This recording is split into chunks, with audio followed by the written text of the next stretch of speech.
Astaghfirullah. Rahmanirrahim. Assalamualaikum warahmatullahi wabarakatuh. Bihamdillahi wassalatu wassalamu ala rasulillah wa ala alihi wa sahbihi wa mawalah wa la hawla wa la quwata illa billahi wa ba'du. Alhamdulillah, di siang ini kita bisa duduk untuk bertolabul ilmi di Masjid Nidaul Ilmi Kampung Beliung, dan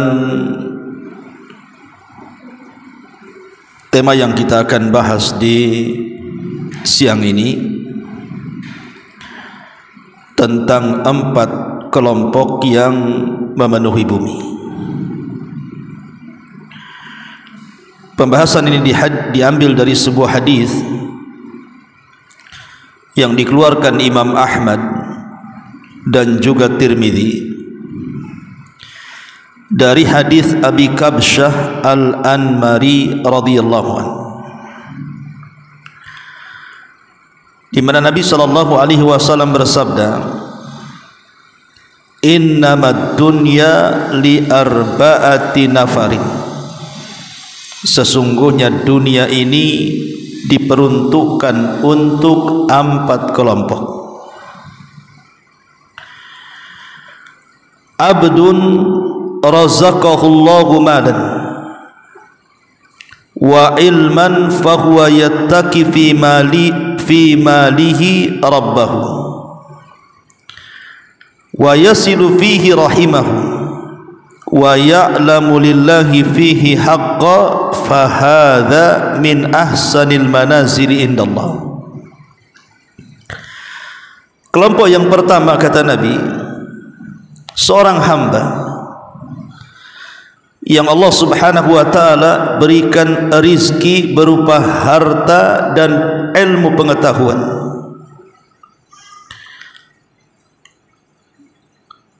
dan dia pun menjadi hamba Allah yang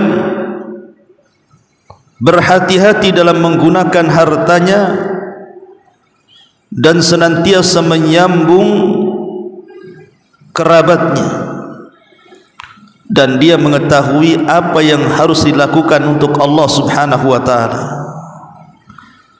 maka orang ini adalah sebaik-baik kelompok yang ada di permukaan bumi. Seorang hamba yang diberikan harta dan pengetahuan, dengan pengetahuannya dia hati-hati dalam menggunakan harta, dan dia gunakan untuk bersilaturahim, dan dia tahu apa yang harus dilakukan ketika melakukan hak-hak Allah subhanahu wa ta'ala. Ini kelompok yang pertama, kelompok yang paling tinggi yang hidup di bumi. Kelompok yang kedua, wa rajulun atahu Allahu ilman wa lam yu'tahu malan fahuwa yaqul law anna li malan la amiltu bi amali fulan fahuwa bi niyyatihi wa huma fil ajri sawa. Kelompok yang kedua, seseorang yang Allah anugerahkan ilmu pengetahuan tapi tidak diberikan harta, tetapi dia senantiasa berangan-angan, kalau seandainya aku punya harta, aku pun akan mengamalkan seperti amalan fulan. Maksudnya kelompok yang pertama, maka dia dengan niatnya pahalanya sama dengan kelompok pertama. Jadi seorang laki-laki memang dia miskin, tidak banyak dianugerahi harta, tapi dia punya ilmu agama, sehingga dengan pengetahuannya dia pun berangan-angan, ya Allah, kalau seandainya aku diberikan harta, aku pun bisa melakukan hal yang sama seperti orang yang diberikan harta dan pengetahuan. maka dengan niatnya dianggap pahalanya sama. Ini yang kedua. Yang ketiga, wa rajulun atahu Allahu malan wa lam yu'tahu ilman fahuwa yahbatu fi malihi aw yuhbitu fi malihi wa la yattaqi fihi rabbahu wa la yasilu fihi rahimahu wa la ya'lam lillahi fihi haqqan fahadha bi aswa'il manazili indallah. Yang ketiga, seorang laki-laki yang diberikan harta tapi tidak diberikan ilmu agama, maka dengan hartanya dia hamburkan begitu saja, tidak pernah bertakwa kepada Rabbnya, tidak pernah bersilaturahim kepada kerabatnya, tidak tahu apa yang harus dilakukan kepada Allah sebagai haknya. Maka manusia seperti ini adalah seburuk-buruk tempat di sisi Allah Subhanahu wa ta'ala, dan seburuk-buruk manusia yang tinggal di atas bumi.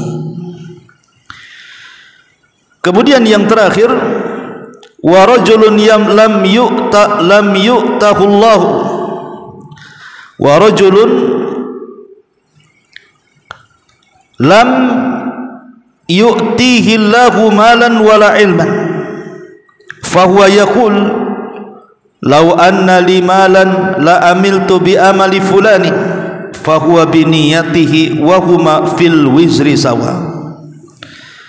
Seorang laki-laki yang Allah tidak memberikan harta dan juga ilmu agama, dia pun berangan-angan, kalau seandainya aku punya harta, aku pun akan mengamalkan dengan amalan fulan, maksudnya kelompok yang ketiga yang paling buruk itu, maka dia dengan niatnya dalam masalah dosa hukumnya sama.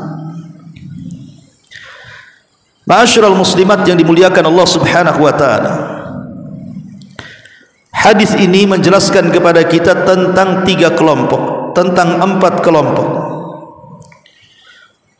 di mana kita dari 4 kelompok ini. Maka siapa yang salah bergabung dengan 4 kelompok ini, maka bisa fatal kehidupannya.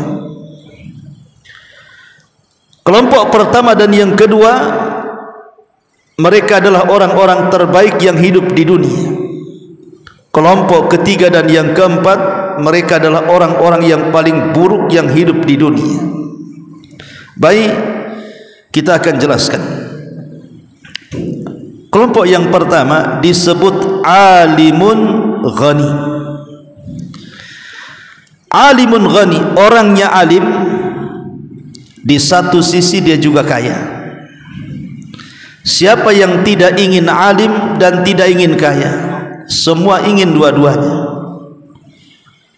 Satu sisi dia punya pengetahuan yang luas dari pengetahuan agama, dan sisi lain dia pun kaya raya.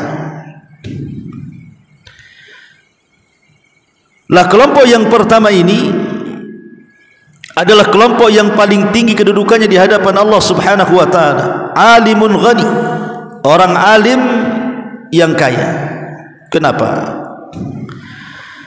Karena kalau dia kaya dan dia alim, maka dengan kealimannya, dengan pengetahuan agamanya, maka dia bisa memperbudak hartanya, dan dia tidak bisa diperbudak harta, dia yang memperbudak harta.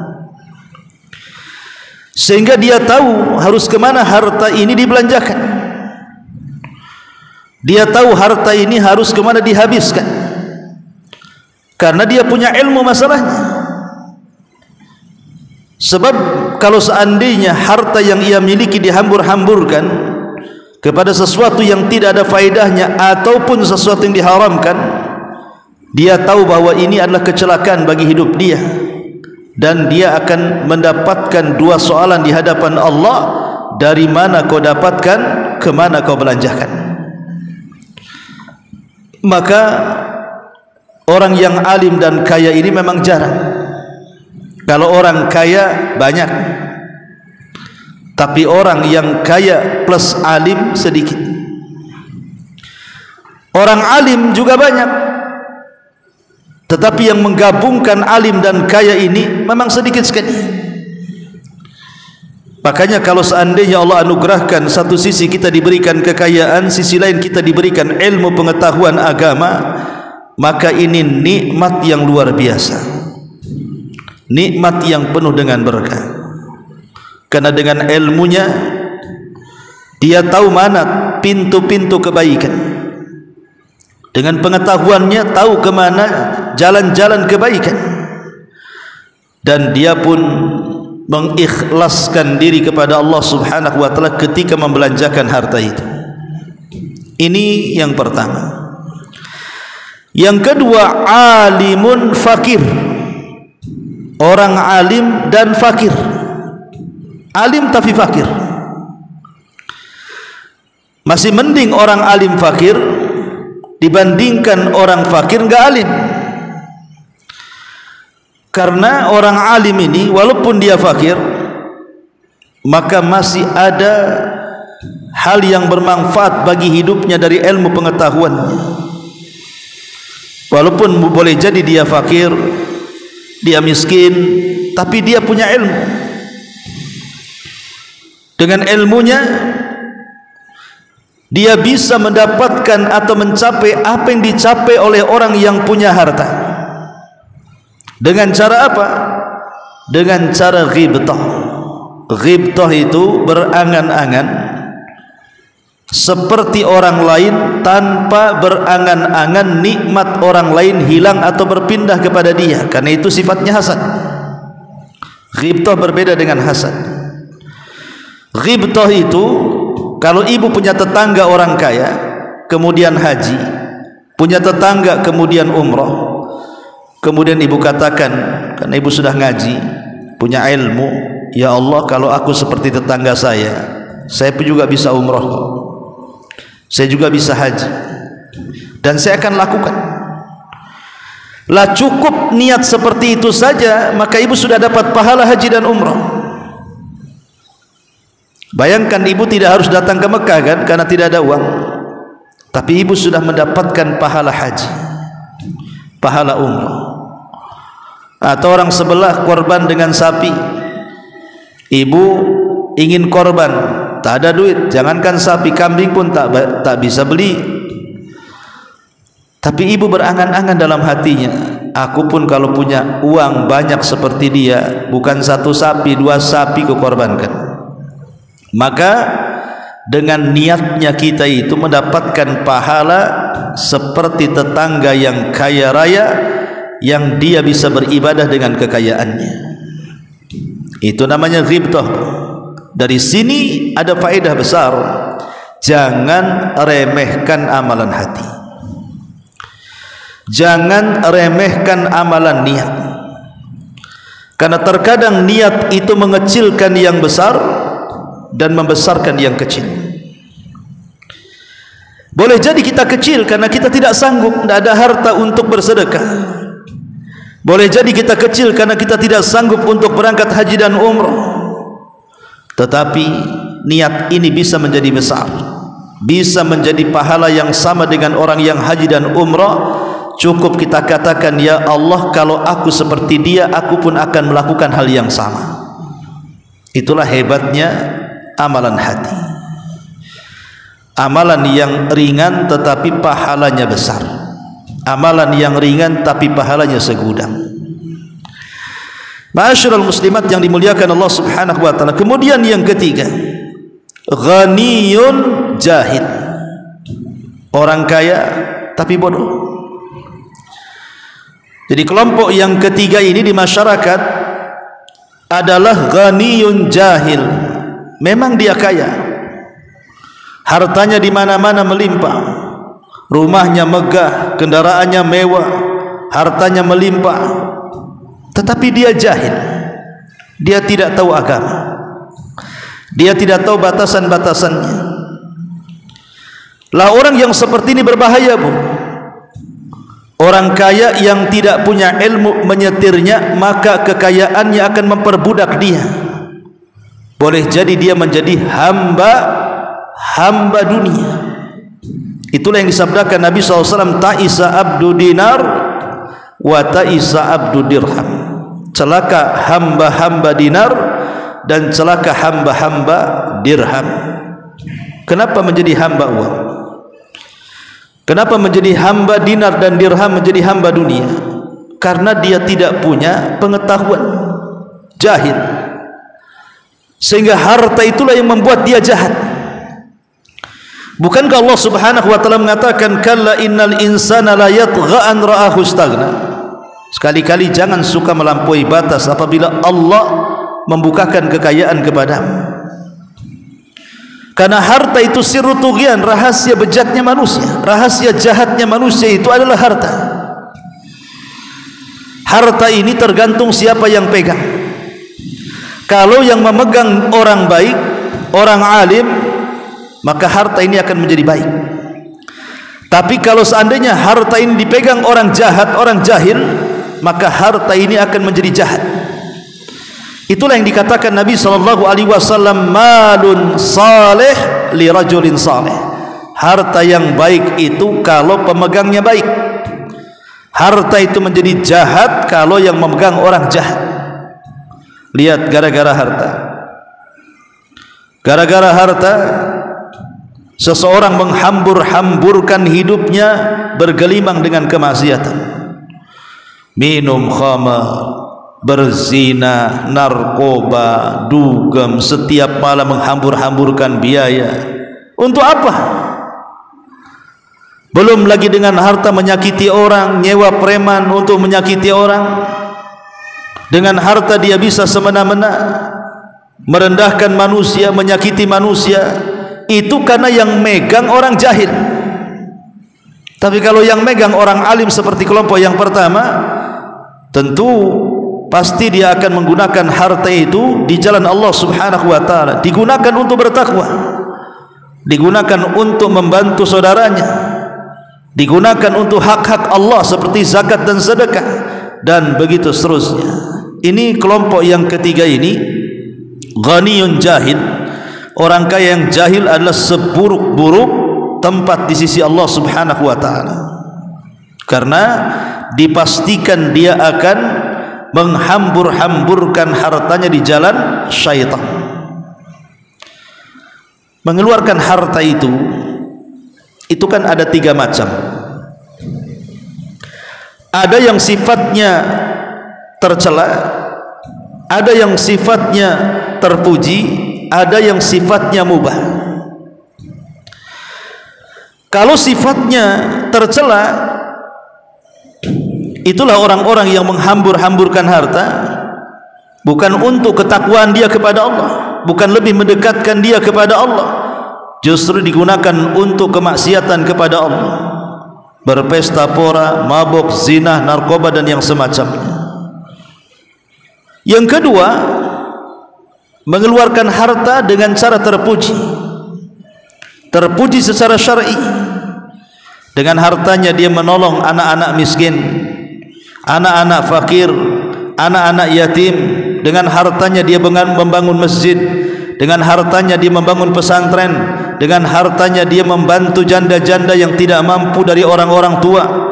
Dengan hartanya dia bisa membuat bakti sosial, dengan hartanya dia bisa menolong orang yang sakit, dengan hartanya dia bisa menolong siapapun. Itulah harta yang baik dipegang orang baik. Yang ketiga, perkara mubah. Perkara mubah. Lah perkara mubah juga ada 2. Mengeluarkan harta sesuai dengan kebutuhan itu tidak berdosa. Ibu mengeluarkan harta untuk kebutuhan belanja beras, lauk, pauk, alat dapur, alat rumah, memang kebutuhan ya. Yang kedua, perkara mubah yang bisa menjadi haram.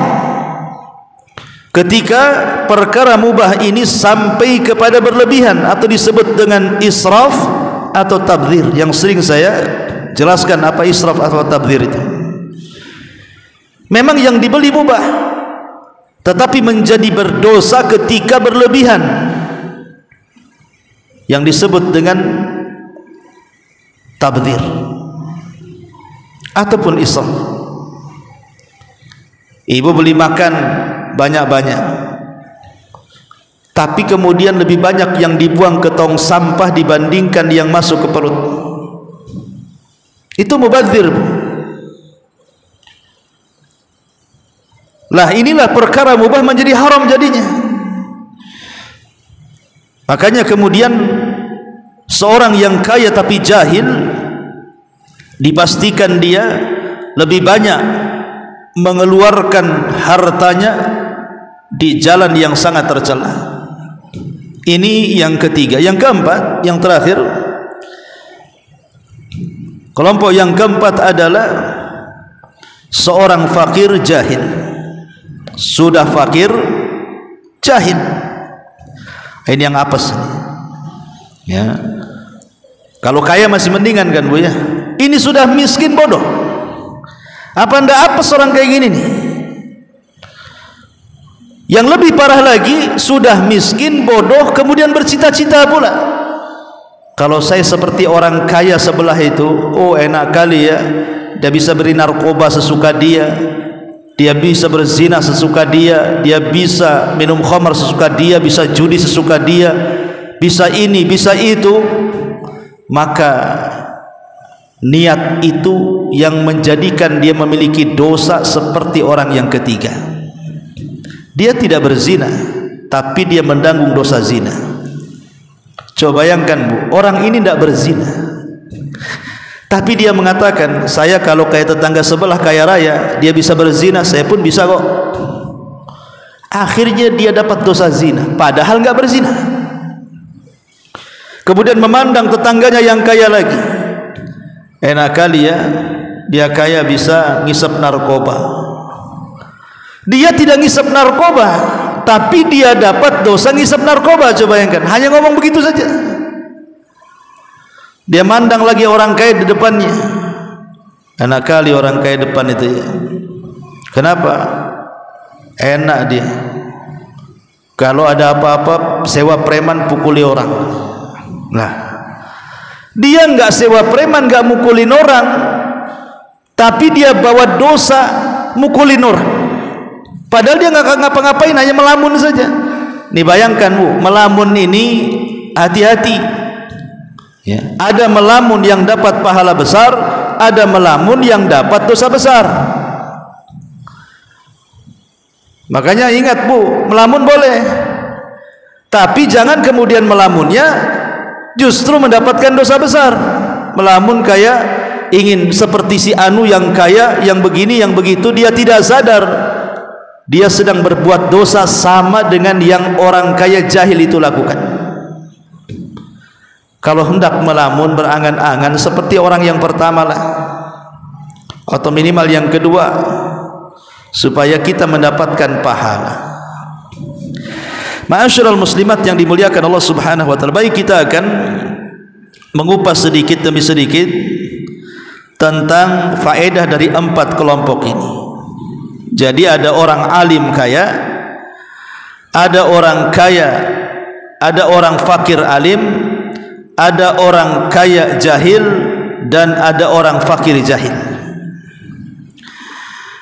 Baik, dari hadis ini ada beberapa faedah yang bisa kita ambil. Yang pertama, as-sadaqatu tazidul mal wala tunqisuhu. Sedekah ini penyebab bertambahnya harta dan tidak mungkin mengurangi harta. Terkadang manusia ini kalau tidak punya ilmu pengetahuan agama, maka paradigma cara berpikirnya seperti sekuler. Paradigma sekuler itu, kalau ibu punya dompet isinya 1 juta,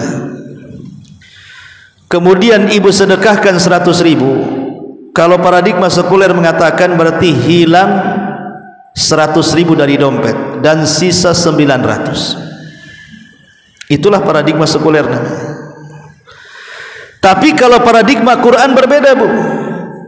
Kalau ibu nyumbang 100, maka 100 ini akan dikali lipatkan menjadi 10, dan 10 akan dikali lipatkan menjadi 700 kali lipat. Itulah paradigma Quran, dan harus yakin. Sebab kalau tidak yakin, maka akan sulit untuk mendapatkan jawabannya. Akan sulit mendapatkan jawabannya. Makanya sering saya ceritakan kepada ibu tentang seorang kisah yang ma'ruf. Ada seorang ulama, Rabi ibn Khusaim, Rabi ibn Khusaim rahimahullahu ta'ala, seorang tabi'in. Dia terkenal seorang peniaga,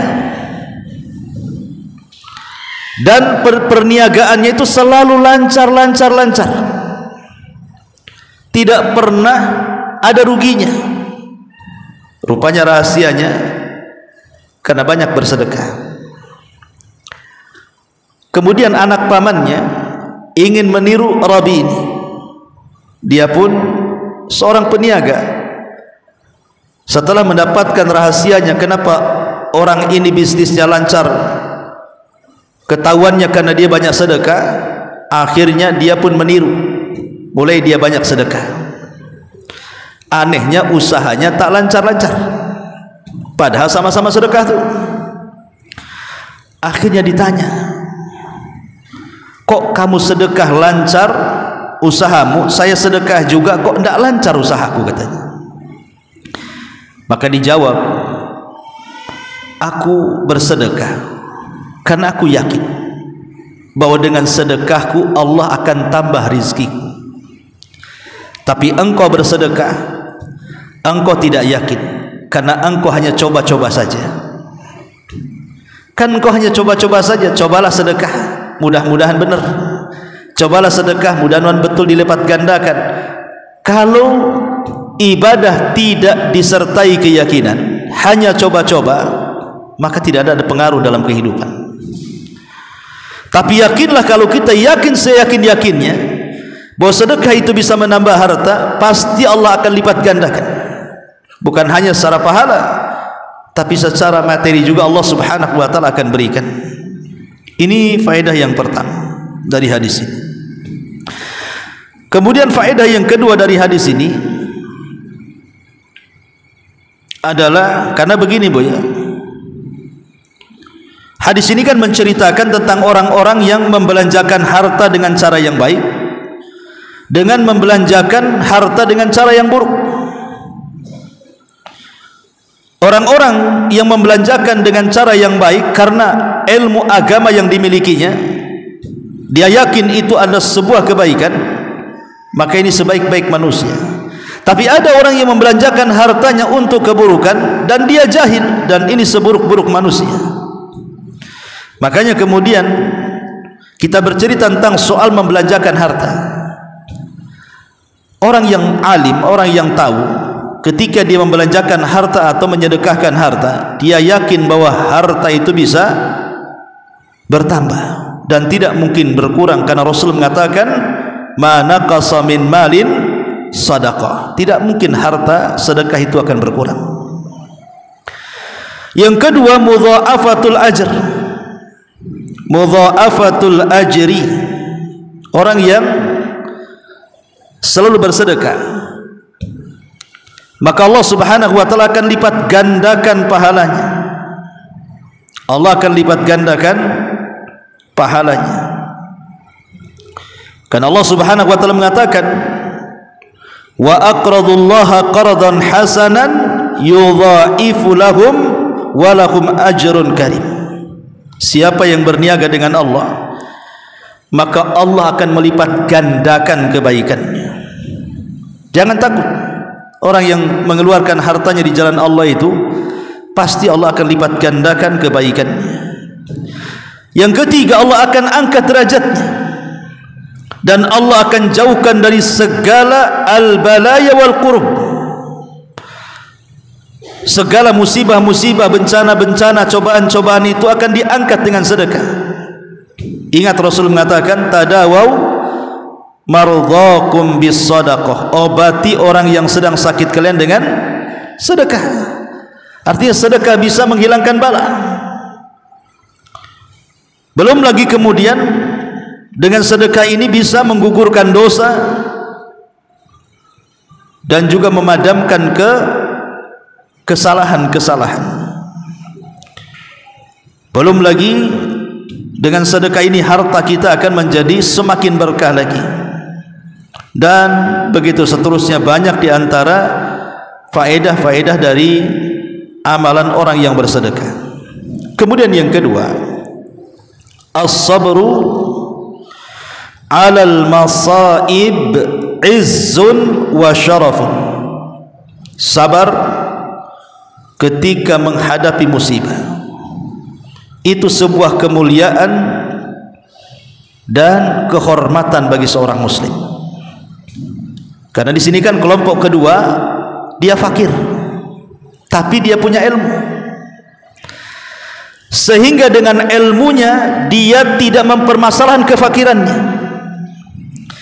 Biasanya orang yang mempermasalahkan kefakiran itu kan karena tidak ada ilmu pengetahuan, karena tidak punya ilmu agama. Akhirnya orang fakir ini bisa kufur, karena fakir dengan kekufuran itu tetanggaan tuh biasanya. Betapa banyak orang fakir pindah agama, pindah keyakinan, menjual agamanya karena fakir. Kenapa? Karena jahil, dia tidak punya ilmu. Betapa banyak orang fakir akhirnya menjadi orang yang meminta-minta, mengemis ke sana kemari padahal dia bisa bekerja. Dengan kefakirannya akhirnya dia banyak melakukan kriminal, mencuri, merampok dan begitu seterusnya. Tapi kalau dia fakir dan punya ilmu, maka ilmu akan membimbing kefakirannya. Walaupun dia fakir, ini bagian daripada musibah, tapi karena dia punya ilmu, dia punya kehormatan dan punya kemuliaan. Saya fakir, tidak mungkin saya maling, saya harus bekerja. Biarlah saya fakir, tidak mungkin saya menjadi pengemis. Biarlah saya fakir, tidak mungkin saya menjual iman dan Islam saya. Saya fakir memang iya, tapi saya tidak mungkin berbuat jahat. Itulah ilmu yang menjadikan orang fakir itu menjadi baik. Alimun fakir, orang alim yang fakir, dengan kefakirannya dan kealimannya dia menjadi hamba yang bersabar ketika menghadapi musibah. Ma'asyiral muslimat yang dimuliakan Allah Subhanahu wa taala. Kemudian yang ketiga adalah ighsanu dhulli tumbitu min budhurit tamah, bahwa kehinaan itu dikarenakan karena tomaknya manusia kepada dunia.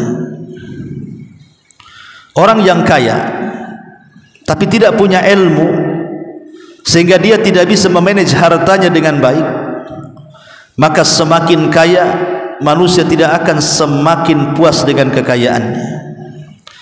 Semakin kaya manusia pasti ingin semakin besar di hadapan manusia. Sekarang ibu orang yang paling kaya di satu RT, nanti kalau bisa paling kaya di satu RW. Sudah paling kaya di satu RW, pengen kaya di satu desa. Sudah menjadi orang terkaya di desa, pengen menjadi orang terkaya sekecamatan. Sekecamatan ibu sudah paling orang kaya, kalau bisa sekabupaten. Sekabupaten ibu pengen jadi orang kaya, kalau bisa seprovinsi. Ini orang terkaya seprovinsi. Kalau bisa satu Indonesia, ibu diurutkan nomor satu. Itulah kekayaanmu, tidak akan ada habisnya, akan terus haus seperti minum air lautan. Karena ada dua perkara yang dicari itu tidak pernah akan selesai dan akan terus dicari dan tidak akan pernah puas. Pertama ilmu, dan yang kedua harta. Dan yang bisa mengerem harta itu hanyalah ilmu pengetahuan. Kalau ghani jahil, orang kaya jahil, maka dia akan menjadi orang yang paling tamak, dan dia akan menghalalkan segala cara untuk mendapatkannya, dan dia akan gunakan semau dia harta dalam pembelanjaannya, dan dia akan lebih banyak melakukan maksiat dibandingkan ketaatan kepada Allah karena dia jahil. Kekayaan yang harusnya mengantarkan dia ke surga malah mengantarkan dia ke neraka, naudzubillah. Kemudian yang keempat, ma'asyiral muslimin wal muslimat rahimani wa rahimakumullah, al mu'min yuaddi haqqallah fil ilmi wal mal. Kewajiban seorang muslim itu harus melaksanakan hak Allah pada ilmu dan amal. Ilmu dan harta, ilmu dan harta itu memiliki hak, memiliki tuntutan, di mana di antara tuntutan-tuntutan orang yang memiliki ilmu adalah husnul niyati wa sihatul maqsadi fi talabihi wal ikhlasi fi dzalik. Di antara tuntutan ilmu, pertama, kita harus punya niat baik dan harus benar maksud tujuan yang kita niatkan dalam hati. Sebab dengan kejernihan hati, dengan niat yang baik dalam hati, sekalipun kita tidak beramal, maka kita seolah-olah mendapatkan pahala orang yang beramal. Cukup menggerakkan hati saja dengan cara ghibthah tadi. Yang penting jernih hatinya, baik hatinya, niatnya juga baik. Kemudian yang kedua, at-taharri sirki, hati senantiasa jujur.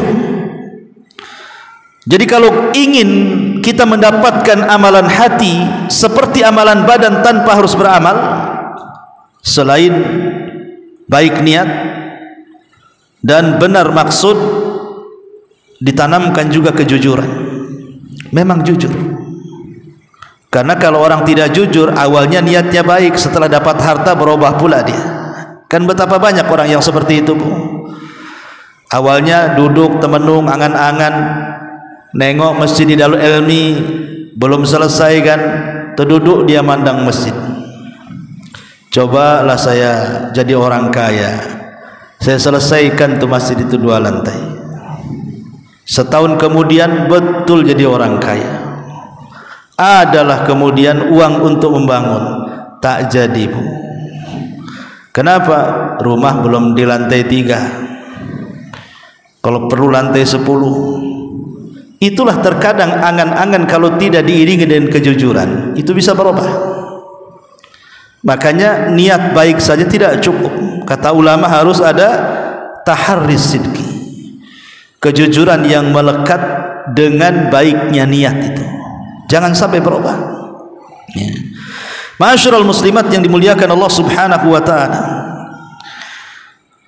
Kemudian di sini juga ada izzatun nafsi.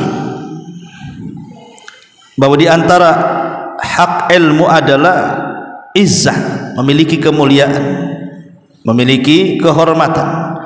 Saya fakir ya, tetapi saya tidak mungkin menghinakan diri hadapan manusia meminta-minta, karena saya tahu itu tidak boleh dalam agama. Saya fakir ya, tapi tidak mungkin saya menggadaikan akidah saya, agama saya. Ini sama saja dan menghinakan diri sendiri di hadapan Allah dan Rabbnya. Jadi muncul izzah dengan ilmu itu, ya. Dengan ilmu itu muncul izzah. Kemudian juga di antara faedahnya iqtiranul ilmi bil amal. Kelompok yang pertama, kelompok yang tinggi nilainya di hadapan Allah Subhanahu wa taala karena dia menggabungkan antara ilmu dan amal. Satu sisi dia punya ilmu, sisi lain dia punya harta. Dengan ilmunya dia gunakan harta itu untuk membantu manusia, untuk bersedekah dan berbuat baik. Itulah syarat kalau ingin mendapatkan kemuliaan di hadapan Allah, maka iringilah ilmu yang kita miliki dengan amal yang kita kerjakan, ya. Kemudian juga yang terakhir, sidqun niyati sababun fi husulil ajri, bahwa jujurnya niat sebab terbesar orang itu mendapatkan peluang pahala yang banyak. Wa min syarrin nasi sahibu malin jahil, dan seburuk-buruk manusia adalah orang yang punya harta tetapi dia jahil. Ini orang yang paling buruk. Kaya tapi jahil. Itu yang banyak di masyarakat kan. Dia muslim, kaya tapi tak solat. Muslim kaya tapi bakhil. Muslim kaya tapi tidak pernah hadir ke masjid. Muslim kaya tapi tidak pernah berpuasa, tidak pernah zakat dan begitu seterusnya. Ingat, kalau seandainya Anda muslim, jarang beribadah, tapi diberikan kekayaan, itu hanya istidraj saja. Sampai pada waktunya Allah akan mengulur-ngulur waktu dan Allah Subhanahu wa taala akan memberikan azab tidak di dunia maka di akhirat. Inilah di antara faedah hadis tentang 4 kelompok yang akan memenuhi bumi. Siapa di antara kita yang masuk pada 4 kelompok ini? Apakah kita masuk di urutan pertama, kedua, atau justru kita masuk di urutan ketiga dan keempat? Naudzubillah. Baik, sampai di sini kita buka tanya jawab. Kalau ada yang mau bertanya silakan.